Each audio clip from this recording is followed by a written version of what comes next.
Selanjutnya kita ingin uraikan terlebih dahulu, maaf, kita akan uraikan tentang mandi junub, ya, tentang mandi junub dulu ya. Ini sebelum kita menjawab satu persatu pertanyaan yang sudah masuk. Baik, ini semua lagi share screen-nya. Baik ya. Secara umum kalau kita bicara mandi junub, maka ada 3 hal penyebabnya khusus ya untuk wanita. Ada 3 hal lagi di mana pria wanita sama. Yang khusus untuk wanita itu ada haid, ada nifas, ada melahirkan. Artinya 3 hal ini hanya dialami oleh wanita. Kalau sudah selesai 3 hal ini, maka wanita wajib mandi junub. Sementara ada 3 hal lagi pria wanita bersamaan. 1, keluar air mani, laki-laki atau perempuan, sengaja atau tidak sengaja wajib mandi. Yang kedua, hubungan seksual. Ya, hubungan seksual, maaf ya, baik itu dengan orgasme ataupun tanpa orgasme, ada hubungan seksual, ulama menyebutkan, maaf ya, itu kalau sudah bertemu antara kepala zakar laki-laki bertemu dengan kemaluan wanita dan zakarnya masuk ke dalam kemaluan laki-laki perempuan, maka wajib mandi ya, meskipun tidak terjadi orgasme. Yang ketiga, meninggal dunia. Laki-laki atau perempuan meninggal dunia ya, wajib dimandikan ya sebagai jenazah. Ini sebab-sebab yang mewajibkan mandi. Apa yang diharamkan ketika orang itu dalam kondisi junub? 1, tidak boleh sholat. Ya. Laki-laki, perempuan yang sedang junub tidak boleh sholat sampai dia mandi. Yang kedua, melakukan sujud tilawah. Ya. Nah, jadi kalau ada ayat ataupun sujud tilawah yang dia dengar, maka dia tidak boleh bersujud. Yang ketiga, berpuasa. Tidak boleh dilakukan sampai dia mandi junub. Yang keempat, tawaf. Yang kelima, sa'i. Yang keenam, menyentuh mushaf. Mana yang dikatakan mushaf, kata para ulama, kalau kandungannya itu lebih banyak ayat Qur'annya, itu yang tidak boleh disentuh. Ustadz, bagaimana kalau ada terjemahnya, ada sirahnya, ada fikihnya, ya, dan lain-lain, ada tajwidnya. Maka kalau kandungan yang lain lebih banyak dibanding Qur'annya, kata para ulama ini tidak terkategori mushaf. Jadi boleh disentuh walaupun dalam kondisi junub. Maka Quran Syamil ya, yang ada yang besar itu bisa dikatakan tidak termasuk mushaf. Mengapa? Karena lebih banyak kandungan bukan Qur'annya, bukan ayat Quran dibanding ayat Quran, maka dia keluar dari kategori mushaf. Meskipun lebih afdol kalau kita tidak menyentuhnya dalam keadaan junub.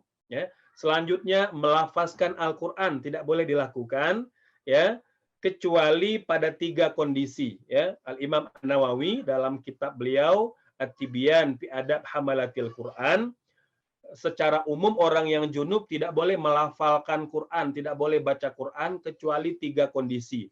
1, untuk zikir, maksurat pagi, maksurat sore, boleh, karena diambil dari Quran.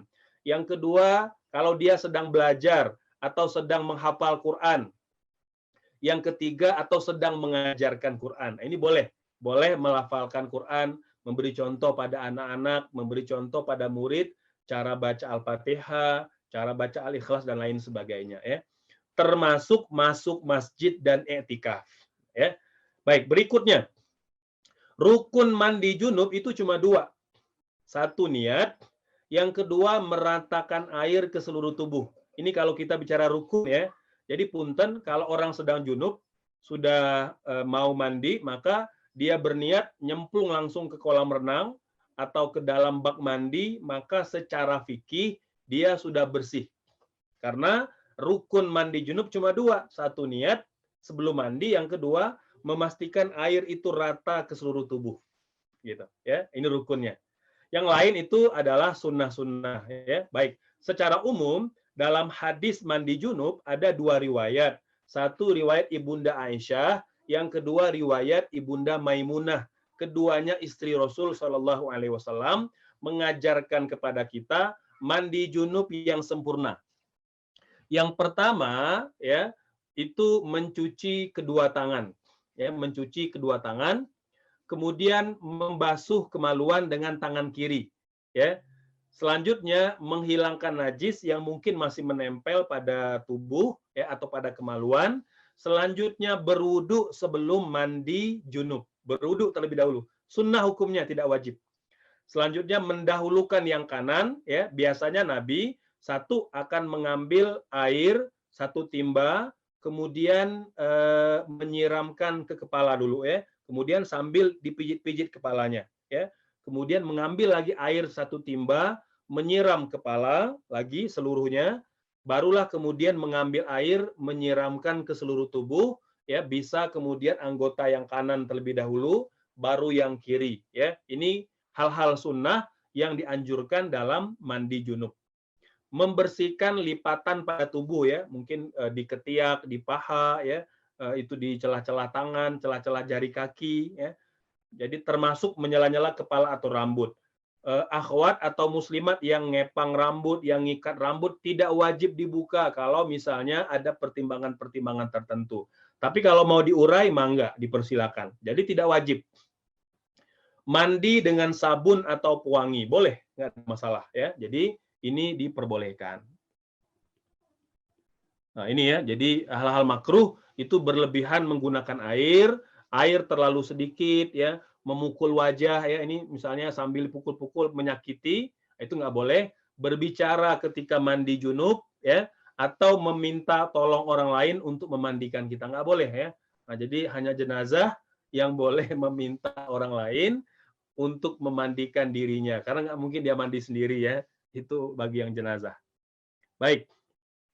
Nah ini mandi sunnah ya. Nah, jadi saya rasa ini saya skip saja, tidak kita akan uraikan pada pertemuan kali ini. Baik, mungkin kita langsung merespon pertanyaan-pertanyaan yang masuk ya. Apa najis yang bisa membatalkan wudhu? Baik, secara umum hadirin sekalian, ulama mengatakan ya, najis itu tidak membatalkan wudhu ya. Jadi yang membatalkan wudhu itu cuma hadas ya. Jadi najis itu hanya perlu kita bersihkan saja, baik najis ringan, najis sedang atau najis berat. Ya, jadi kalau najis dibersihkan, kalau hadas itu diangkat dengan cara berwudu atau dengan cara mandi junub. Jika setelah selesai sholat kita baru tersadar ada kotoran hewan cicak di anggota tubuh kita, apa yang harus kita lakukan? Hadirin sekalian, cicak itu sudah ada sejak zaman Nabi Adam, ya, tidak berevolusi. Jadi cicak, kotoran cicak ini termasuk najis al-ma'fu anha, termasuk najis yang dimaafkan. Jadi boleh kalau misalnya kita sedang sholat, ya jatuh mungkin ke pakaian kita, ya biarkan aja, atau kalau kita mau ambil tisu, ambil, simpan dalam kantong, ya, atau kalau ada di tempat sejadah, ya, atau kita baru sadar setelah sholat, itu tidak apa-apa karena kotoran cicak itu kotoran yang dimaafkan.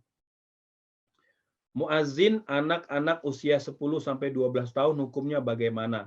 Ini anak saya dan teman-teman ngebet ya pengen azan di masjid, sebaiknya bagaimana?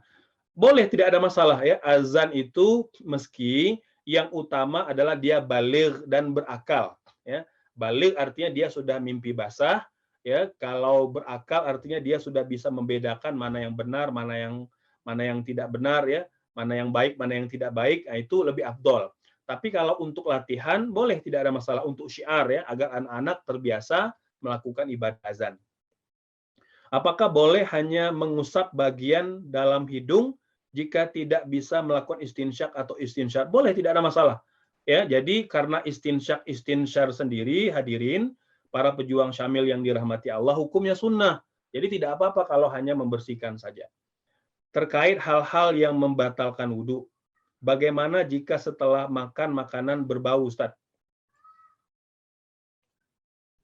Ya, secara umum makanan yang berbau itu tidak membatalkan wudhu ya.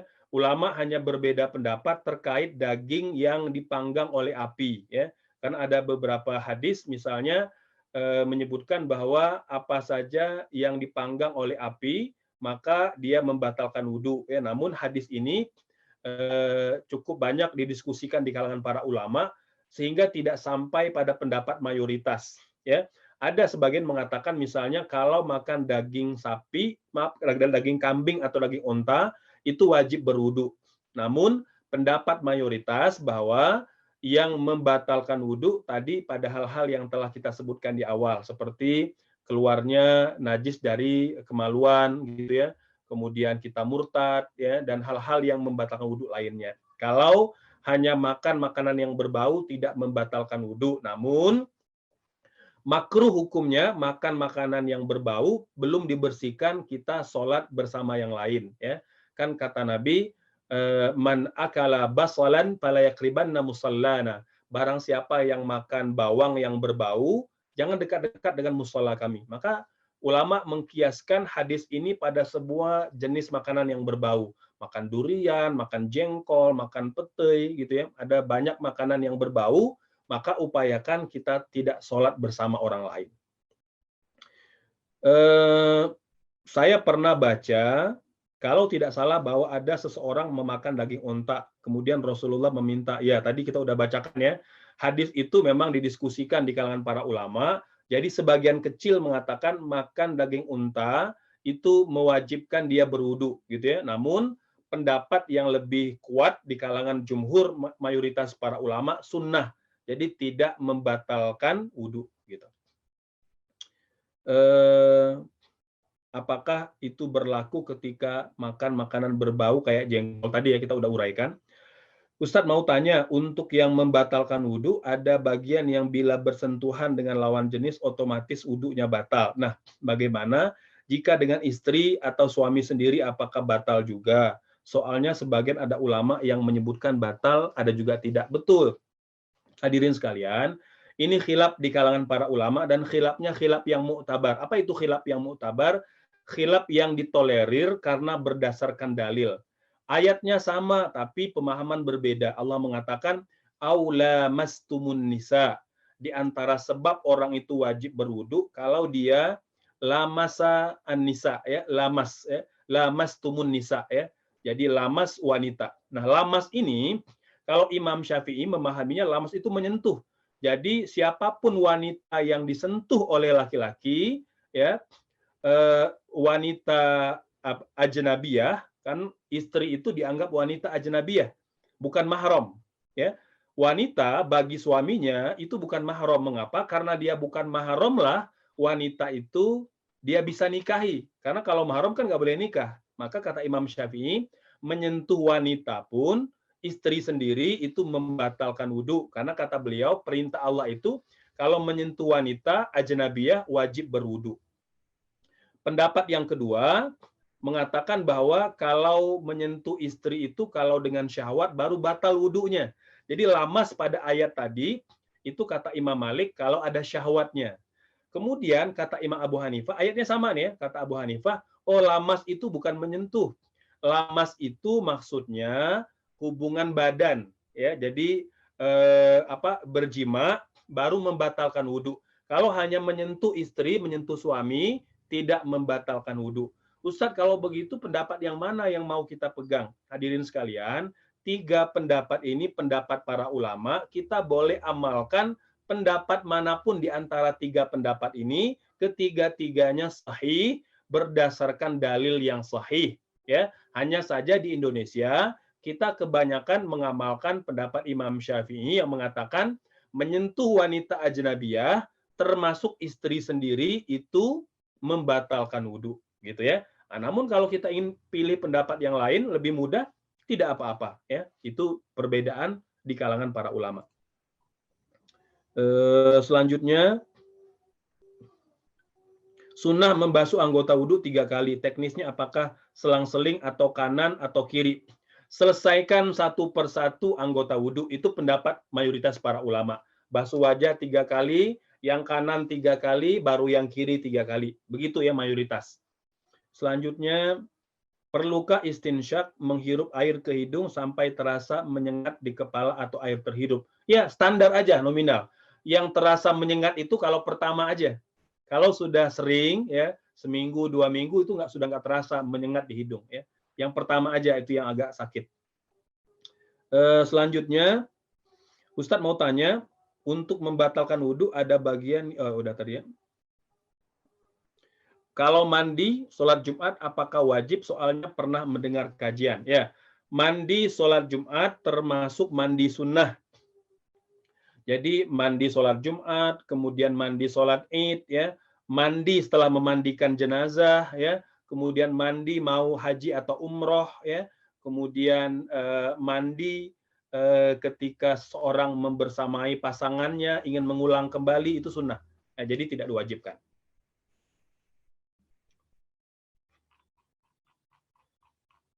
Apakah masih ada yang lain? Kalau di dalam Q&A ini semua sudah terjawab ya. Oh, ada yang di kolom chat ya, di kolom chat ya. Baik, ini di kolom chat ada juga pertanyaannya. Tadi harusnya di kolom Q&A ya. Baik.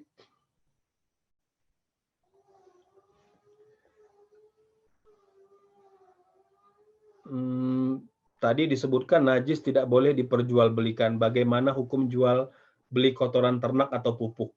Ya, terkait dengan pupuk ini khilaf di kalangan para ulama. Bagaimana kalau najis itu ada kemanfaatan? Ya, tadi yang disepakati itu kalau memang najis itu kan secara umum dia tidak dimanfaatkan. Jadi biarkan dia berproses secara natural kembali kepada alam. Jadi tidak dimanfaatkan, ya. Namun kalau ada teknologi menggunakan pupuk itu dari kotoran, maka sebagian membolehkan, sebagian tidak. Ya. Selanjutnya, apakah boleh suami istri mandi junub bersama? Diperbolehkan. Rasulullah kerap mandi junub bersama dengan istri beliau. Ya. Jadi diperbolehkan, ya, karena kan memang tidak ada hijab sebenarnya antara suami istri, jadi mereka boleh mandi bersama, ya. Jadi diperbolehkan, tidak ada masalah. Bahkan beberapa asar menyebutkan sunnah hukumnya laki-laki itu mandi bersama istrinya.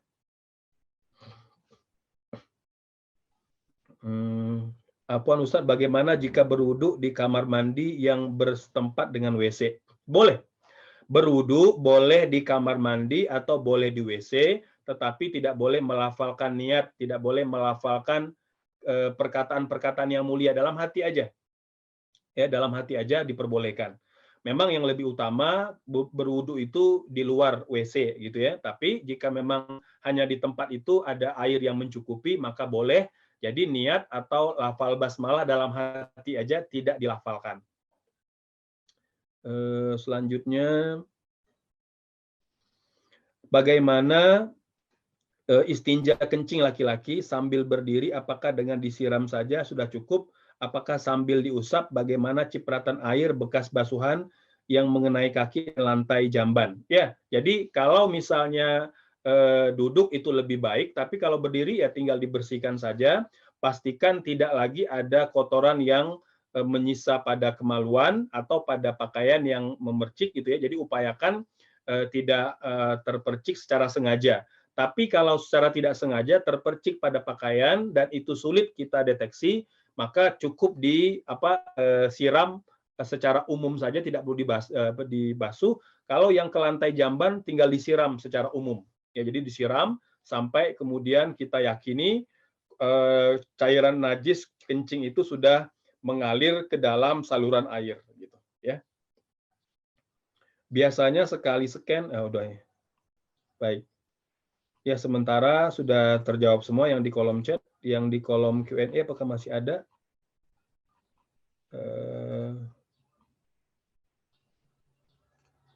Ntar ini.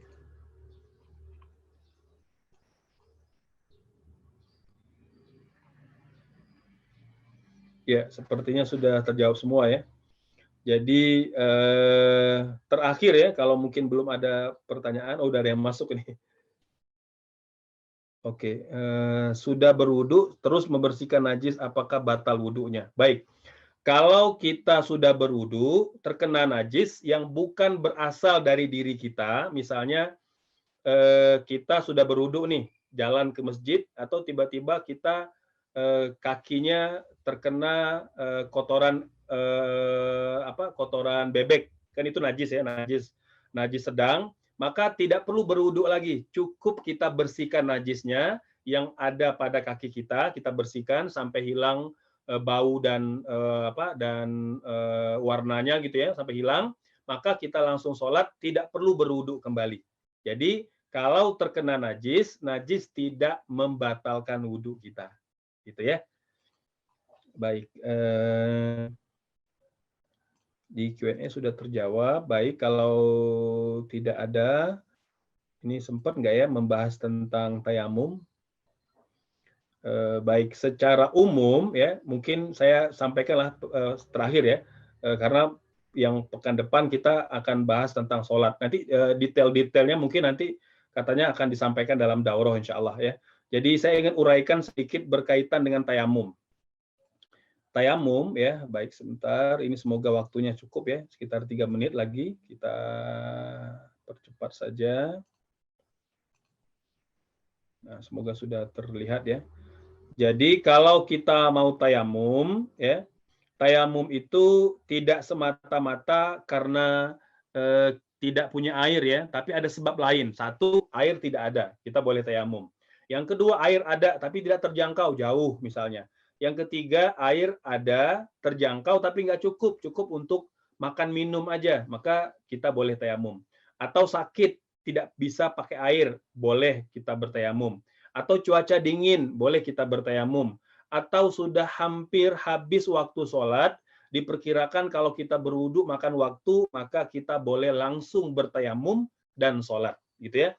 Bertayamum itu boleh menggunakan tanah, boleh menggunakan debu, boleh kemudian menempelkan tangan kita di atas permukaan dinding, lantai, ya, sofa, meja, karena secara umum kata para ulama, Sa'id yang Allah sebutkan dalam Al-Quran itu adalah permukaan sesuatu. Jadi kalau kita mau berwudu, tempelkan tangan di atas itu, kita sudah boleh bertayamum. Jadi caranya secara umum itu ada dua cara yang dikenalkan oleh para ulama ya. Jadi yang wajib kita usap ketika bertayamum itu hanya wajah dan tangan. Jadi tidak ada mengusap kepala, tidak ada membasuh kaki ya. Jadi tayamum itu hanya ada dua yang kita usap, satu mengusap wajah, yang kedua mengusap tangan. Cara yang pertama itu cara yang diajarkan oleh Imam Syafi'i, dan cara ini populer di Indonesia. Kita meletakkan tangan ke objek debu atau tanah ataupun meja itu 2 kali. Yang setelah kita berniat Bismillahirrahmanirrahim, letakkan tangan di meja, kita angkat ya, sunnahnya kita sambil bersihkan, kemudian usap ke wajah. Ya, usap ke wajah sekali. Kemudian tempel lagi yang kedua, ya kita angkat, kita tepuk lagi, kemudian kita usap menggunakan bagian dalam tangan kiri, usap punggung tangan kanan begini, ya. Nah, jadi begitu sampai ke siku, kemudian kita usap yang bagian dalam sampai ke pergelangan dulu, belum sampai ke telapak tangan kanan, kemudian gantian mengusap punggung tangan kiri begini sampai ke siku, kemudian barulah bagian dalam kita usap dan bertemulah dua telapak tangan. Ini cara yang pertama. Ya, jadi satu tepukan pertama untuk wajah, yang kedua untuk tangan. Ya, saya ulangi, untuk tangan itu satu yang kanan dulu gitu begini ya, kemudian sebelah dalam sampai ke pergelangan, kemudian nyambung yang kiri ya. Kemudian barulah kita sapu yang sebelah dalam sampai bertemu dua telapak tangan. Dengan begitu sempurna tayamum, cara yang pertama. Cara yang kedua yang lebih simpel, setelah berniat ini cukup dengan 1 kali tepukan aja ke tanah ataupun ke meja, kita angkat begitu ya. Kemudian sapu ke wajah dan langsung menyapu tangan, dan tidak sampai ke siku, cuma pergelangan tangan aja. Jadi begini. Ya. Maka cukup kita bertayamum dengan cara yang kedua. Ustadz pilih cara yang mana? Cara yang pertama boleh, cara yang kedua boleh, kedua-duanya diajarkan oleh Rasul Shallallahu Alaihi Wasallam. Hal-hal yang membatalkan wudhu juga membatalkan tayamum, gitu ya. Baik, demikian pertemuan pada hari ini. Ini waktunya sampai jam 9 kan ya?